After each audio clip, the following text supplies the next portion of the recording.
ये कोई प्रधानमंत्री नहीं है, ये देश का भविष्य चुरा रहे हैं। और आप सब लोग अब इनको नेता वेता मानना बंद कीजिए।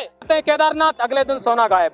मोदी जी जाते हैं बद्रीनाथ, अगले दिन सोना गायब। मोदी जी जाते हैं महाकाल, वहाँ का सोना गायब। और हद तो ये हो गई कि राम को लाने का दावा करने वाला ही राम का घर लूट बैठा। और घर ही नहीं लूटा, आपने 150 करोड़ का झंडे वाला में कार्यालय बना लिया। जब भगवान राम को लूटा गया, उसमें हिस्सेदारी तो तुमने ले ली, लेकिन जुबान से आपके से एक सवाल नहीं उठा। आए दिन आपने देखा होगा योगी आदित्यनाथ जा रहे हैं, मोदी जी जा रहे हैं, ये जा रहे हैं, ये पूजा करने नहीं जा रहे थे। और ये सवाल मैं नहीं कर रहा, इन पर बहुत पहले सवाल अटल बिहारी वाजपेयी जी इस देश के प्रधानमंत्री करके गए थे। क्या कह के गए थे, आप लोग समझ गए होंगे। कह के गए थे कि अगर चौकीदारी करता हुआ कुत्ता चोरी होने पर न भौंके तो समझ लो वो चोरों को जानता है। अब आपने सोचा होगा मैंने नितिन को गडकरी क्यों नहीं बोला, खड्डा करी क्यों बोला। ये मैं नहीं कह रहा। जिन गाड़ियों में पेट्रोल पड़ना चाहिए था उसमें E20 मिक्स ब्लेंडेड यानी गन्ने का जूस पड़ रहा है, वो गाड़ियां खड़ खड़ खड़ खड़ बोलते हुए बंद हो रही हैं। तो वो गाड़ियां कह रही हैं नितिन खड्डा करी, ये मैं नहीं कह रहा। और बची हुई बात, Delhi express way, Delhi Dehradun express way चले जाइए, 12,000 करोड़ का था, 12 दिन नहीं चला, बरसात में खड्डे खड्डे हो गए। तो ऐसा लगता है जैसे सड़क खड्डे में है, खड्डे में सड़क है, पता ही नहीं चलता है। तो इसलिए वो जो स्पेस टेक्नोलॉजी यूज की थी खड्डा करी जी ने, तो अगला नंबर उनका है। तो सरकार को ये डर है कि अगर आज इस्तीफा धर्मेंद्र प्रधान का दे दिया गया तो अगला मंत्रालय जो है नितिन खड्डाकरी का होगा। क्या बात कर रहे हैं? अगला होगा फाइनेंस मिनिस्टर का, जो कैसी बातें करती हैं, क्या कहती हैं, प्याज खाना कम कर दीजिए, प्याज खाइए गर्मी नहीं लगेगी, अरे थोड़ा बहुत जो कम खाना कर दीजिए तो रुपए का मूल्य वैसे ही बढ़ जाएगा। तो एक एक मंत्री सरकार में हमारी में बिल्कुल इतना बेशर्म बेहाया जो है डिफेंस मिनिस्टर तो आज तक नहीं हुआ जिसने शहादत का मजाक उड़ाया हो। ऑपरेशन सिंदूर याद है ना, 6 शहीदों की शहादत को छुपा लिया। क्या ऐसे नेता को जो अपनी भाषा शैली को ये नहीं समझ पा रहा है कि किस घमंड में झूठ बोल रहा है, उसको मैं कहता हूं उनकी सजा, ऐसे लोगों की सजा लगा देनी चाहिए जो सदन में बैठ करके हमारे देश के जवानों की शहादत पर मजाक उड़ाते हो तुम लोग। शर्म करो शर्म। और जब अरुणाचल प्रदेश के लोग तुम्हें पुकार रहे हैं कि कहां सो रहे हैं मोदी जी, क्यों लगा रहे हो विदेश के चक्कर पे चक्कर, यहाँ चाइना तुम्हारे सीने पे चढ़ा आया है, तुम्हारे घर में घुस आया है, तो तुम 56 इंच का सीना लिए हुए ट्रम्प के सामने तुम हिला रहे हो, क्यों नहीं चाइना वाले से बात करते, क्यों नहीं अरुणाचल प्रदेश जाते हो। मोदी जी का बयान सुना नहीं, ना कोई घुसा है ना कोई घुसेगा। मोदी जी ने तो ये भी कहा था कि देश में गैस की कमी नहीं है, यही कहा था ना। मोदी जी ने कहा था रोजगार की कमी नहीं है, मोदी जी ने कहा था देश जो है विकसित हो चुका है, विश्व गुरु बन चुका है। लेकिन ये कैसा विश्व गुरु है, जब हमारे देश का प्रधानमंत्री ऑस्ट्रेलिया में जाता है तो एयरपोर्ट पर पहुंचने पर जिस प्रधानमंत्री का स्वागत होना चाहिए था, उस ऑस्ट्रेलिया के लोग बड़े बड़े होर्डिंग लिए हुए पता क्या कहते हैं, Modi go back Modi go back.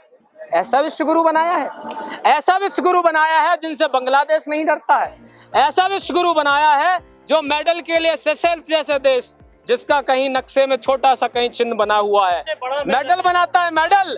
तो ये आदमी मेडल मंत्री हो गया है। उस दिन संजय सिंह जी जो आम आदमी पार्टी के वरिष्ठ नेता हैं, वो अभिजीत दिपके जी से कह रहे थे भाई एक काम कर लो, एक मेडल बनाओ, कॉकरोच मेडल या कुछ भी मेडल बनाओ, अगर प्रधानमंत्री दूसरे दिन ना तुम्हारे पास आ जाए तो बताना। मुझे भी लग रहा है कि शायद वो इंतजार कर रहे हैं कि कॉकरोच जनता पार्टी यहाँ एक कोई मेडल बनाए तो भैया जाऊं तो मेडल तो मिले। एक कैसा प्रधानमंत्री है भाई, नहीं ऐसा नहीं हो सकता। जो विदेश मंत्रालय खुद चला रहा है, जो रेल मंत्रालय खुद चला रहा है, मैं तो कह रहा हूँ सारे मंत्रालयों पर ताला ठोक दीजिए।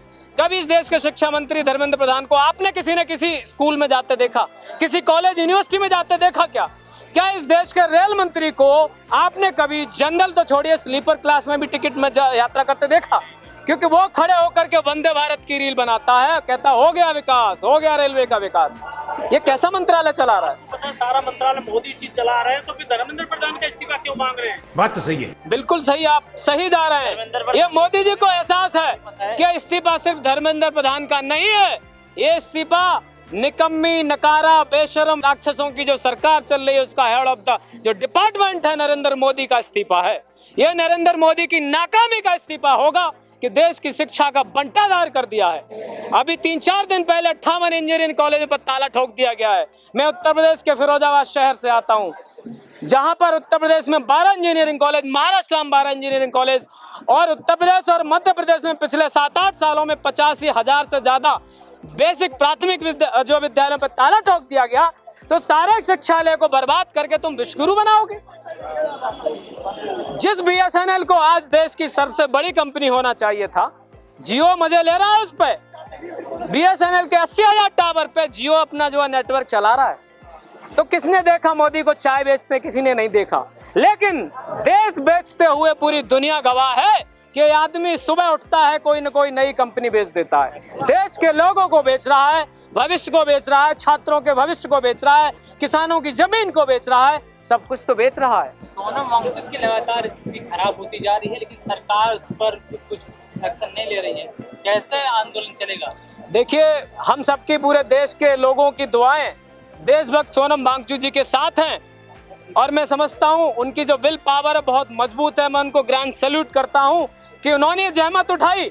जहां ऐसी गूंगी धृतराष्ट्र बनी हुई सरकार जो अंधी हुई है, मोदी की आंखों पे पट्टा चढ़ गया है, उनके सर पर जो है नशा चढ़ गया है इस कदर कि वो भगवान को भी नहीं छोड़ रहे। हम लोग तो इंसान हैं। अरे श्री राम के घर में जो है लूट कर ले आए, आपको तो पता ही होगा। जिन्होंने भगवान के अनन्य भक्त वीर हनुमान को नचाया हो, पतंग में लपेट कर उड़ाया हो, उनका जो नशा है वो इतना चढ़ गया है सत्ता का कि एक कहावत है, एक रामचरितमानस की एक चौपाई है अयोध्या कांड से कि जहाँ सुराज प्रिय प्रजा दुखारी, सो नृप अवश्य नरक अधिकारी।